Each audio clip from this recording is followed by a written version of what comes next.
जय श्री महाकाल साधको, आपका बहुत बहुत स्वागत है।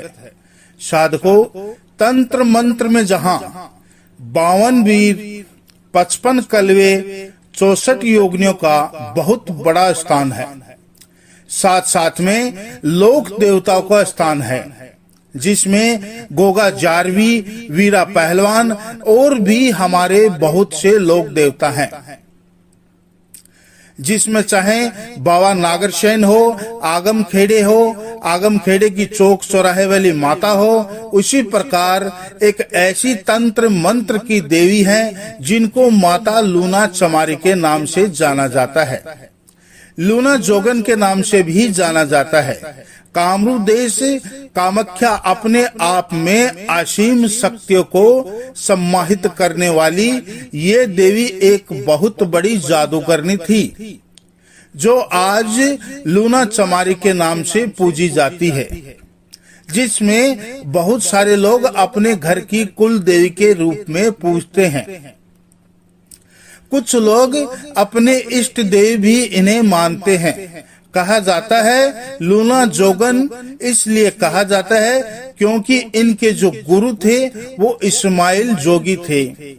जिस तरीके से नाथ परंपरा चली, गुरु गोरखनाथ के बाद जो इनके शिष्य थे वो नाथ कहलाए, चौरंगी नाथ, भर्तरी नाथ। इसी प्रकार से इस्माइल जोगी की जो शिष्य थी वो लूना चमारी और लूना जोगन के नाम से प्रसिद्ध है, जिनका नाम आज तंत्र मंत्र की दुनिया में बड़े सम्मान के साथ लिया जाता है। और साथ साथ जितने भी साबर मंत्र है, उन साबर मंत्रों में लूना चमारी का एक विशेष स्थान है। अगर लूना चमारी की आन किसी मंत्र में दे दी जाए, साबर मंत्र में, तो निश्चित रूप से उस देवता को वो कार्य करना पड़ता है, या फिर उस देवता को अपनी शक्ति का अंश वह प्रदान करना पड़ता है। यह बहुत बड़ी एक जादूगरनी थी। इन्हें हम तांत्रिक कह सकते हैं। जब इन्होंने बहुत सारी साधना की और साथ में गुरु गोरखनाथ जी को इन्होंने प्रसन्न किया था, गुरु गोरखनाथ जी से 56 कलवे इनको वरदान में प्राप्त किया था। माँ भगवती, माँ दुर्गा की साधना करके इन्होंने असीम शक्तियां प्राप्त की थी और गुरु इस्माइल जोगी ने इनसे बहुत सारी कलाएं, बहुत सारे मंत्र तंत्र की दीक्षा ली थी, जो इन्होंने ग्रहण की थी। और जब इनके पास 56 कलवे आ गए थे तो ये असीम शक्तियां इनके पास आ गई थी, तो वो बहुत सारे कार्य को करने में सक्षम हो गई थी। मैं आपको बता दूं, जब 56 कलवे, जैसे हम बोलते हैं गोगा जारवी जी के पास थे, मैं गोगा जारवी जी महाराज से 5 बावरियों की 56 कलवे में मिले, और जब उन 5 बावरियों को 56 कलवे प्रदान किए थे, तो अगर आपने उनकी कहानी पढ़ी हो तो जब उनके सर कट गए थे तब भी वो युद्ध में लड़ते रहे, और साथ साथ में वो जैसे ही पीर अस्तबली इनके स्थान पर जाकर अमर हो गए थे। 5 बावरियों के कई स्थान हैं जहाँ पे उनकी पूजा होती है, चाहे सफीदो धाम हो, चाहे मुद्दल खेड़े हो। तो इसी प्रकार जो 56 कलवे की जो शक्तियां होती है वो असीम होती है। जिसने 56 कलवों को प्राप्त किया उसका नाम इस जग में अमर हो गया, और यहाँ तक कि वो पूजनीय हो गए।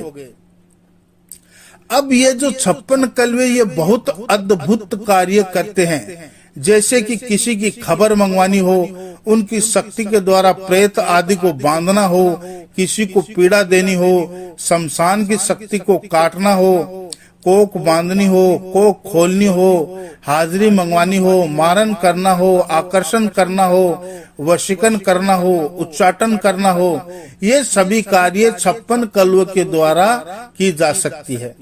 साथ ही साथ किसी की पूछा देनी हो किसी भक्त के द्वारा, वो भी 56 कलवे कार्य करते हैं। उस कार्य में 56 कलवे सिद्ध करते हैं। 56 कलवे के द्वारा किसी भी व्यक्ति की सालों पुरानी बातें वो भी भक्त के द्वारा खोली जा सकती है। अब जो लूना जोगन लूना चमारी है, उनकी जो साधना तामसिक और सात्विक दोनों तरीके से होती है। सात्विक में बेसन के लड्डू चलते हैं, बूंदी के लड्डू चलते हैं, छुआरे चलते हैं, 5 प्रकार की मिठाइयां चलती हैं, इलायची चलती है, लौंग चलती है। उसी में तामसिक साधना में इनकी शराब चलती है और साथ साथ में मुर्गे की बलि चढ़ाई जाती है। असल में जो शराब है वो जिन भी शक्तियों को 56 कलवे प्राप्त हुए हैं, जैसे कि 5 बावरियों को, ग्वाय राणा को, उन सभी को शराब चढ़ाई जाती है, यानी भोग लगाई जाती है। वो जो शराब है वो 56 कलवे का भोग होता है, जिनके द्वारा ये कार्य लेती है।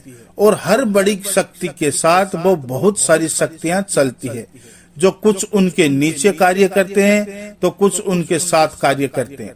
और अब जब लूना चमारी की जब आन दी जाती है तो वो कार्य कैसे करते हैं, वो मंत्र क्या है, कैसे करते हैं, फिर वो देवता कार्य कैसे करते हैं। देखिए, लूना चमारी बहुत सारी साधनाओं को अपने अंदर समाहित करी हुई होती है, बहुत सारी शक्तियों को अपने अंदर समाहित हुई है। जब लूना चमारी की आन दी जाती है, उस देवता को लूना चमारी का मान रखने के लिए उस कार्य को सिद्ध करना पड़ता है, उस कार्य को फलीभूत करना पड़ता है। जब कोई कार्य किया जाता है तो अगर आप सोचेंगे कि आप किसी मंत्र को जब आप पढ़ें और आप लूना चमारी की आन दें और वो मंत्र सिद्ध हो जाए और फिर वो मंत्र कार्य करने लगे, तो जिन लोगों ने लूना चमारी की साधना की है, अगर वो लूना चमारी की आन देते हैं किसी और साधना को करने के लिए, तो वो साधना पूर्ण रूप से सफल होती है। या फिर लूना चमारी का किसी ने मंत्र सिद्ध कर रखा हो, लूना चमारी की आन देता है तो वो कार्य करता है, वो देवता कार्य करता है, वो मंत्र कार्य करता है। इनके साथ कई पीर, कई वीर, शमशान की शक्तियां, चौक चौराहे की शक्तियां, 5 बावरी भी, बहुत सारी शक्तियां हैं जो इनके साथ चलती है। अब मैं आपको बता देता हूँ इनकी साधना कैसे की जा सकती है, इनकी पूजा की विधि क्या है, वो सारा विधि विधान मैं आपको बता देता हूँ। ये मैंने आपको बता दिया है, ये किसी भी कार्य करने में सक्षम है।